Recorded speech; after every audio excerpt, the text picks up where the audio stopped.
I am in conversation with one of the world's foremost AI scientists, and some would even call him a rock star in the AI space, Pushmeet Kohli, who's Vice President of Google Deepmind. Thank you so much, Pushmeet, for speaking to me, taking out the time. Let me start by asking you that did you expect the conversations around AI to be that frequent and not just in your innovation labs, but across, as I said, whether in boardrooms or even now in campuses, one hears the word AI more often than not? Yeah, first of all, thanks for having me. I mean, the whole field of machine learning, as we used to call it, and AI definitely has had a whole transformation in the last 2 decades. I remember when I was starting my sort of research in this topic, it was very much a topic of deep mathematical research, and the conferences used to have 50 to 100 scientists coming together and sort of exchanging notes. It's definitely not the same scientific conference anymore. It has become quite mainstream, and for the right reasons. It is going to have impact on the world in various different ways. We are already seeing the potential it has to really advance and accelerate science that my team, particularly at Google, sort of has done a lot of work on. So yeah, it's exciting times.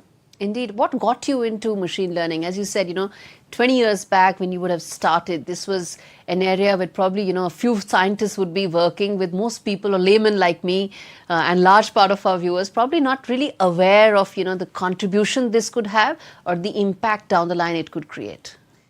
Yeah, so I started working in this area mostly as an optimization researcher. I was interested in deep optimization problems that are encountered when you are trying to solve problems in computer vision and computer graphics and information retrieval. And what we realized is that this data-focused approach, where instead of programming the system to do something, if you allow the system to learn by itself from the data, it could come up with some very surprising sort of results which were much, much better than what you had programmed it for. So that whole paradigm of machine learning and sort of learning from data really brought home to me the fact that this is going to be a transformative technology and will unlock progress in a number of important problems that we are trying to solve. Indeed. And before we come to the specifics in terms of its impact on education or life sciences and medical research, even areas like automobiles, before we dive into any of that, I have to ask you a larger big picture question. As someone who is an AI scientist, what is your goal in terms of when you approach a technological breakthrough? What would you envisage AI to really achieve? Yeah, so one of the things that I think where we definitely need AI for is to unlock some of the mysteries of nature, especially in science. In many areas of science, whether it's biology, whether it's chemistry, physics, we need deep breakthroughs.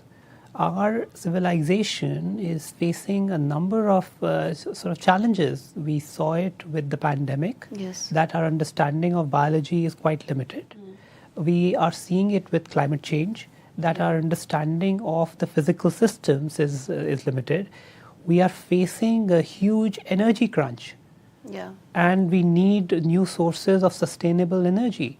So if you look at all these different problems, what is underlying it is a need for deep technological and scientific breakthroughs. And I think this is where AI comes into the picture. Why is that lingering fear there about, will this replace most jobs? I mean, and how does one address that lingering doubt about a tech breakthrough?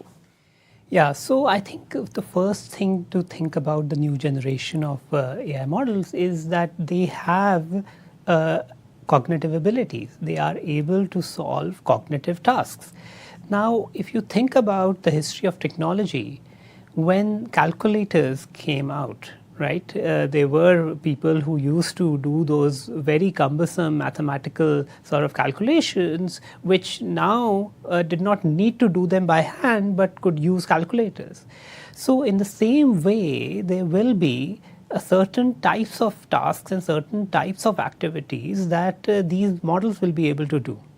And I think the right thing that we will need to do is basically figure out how should we leverage them, and then the productivity gains that we get, how do we then invest those productivity gains towards solving newer problems.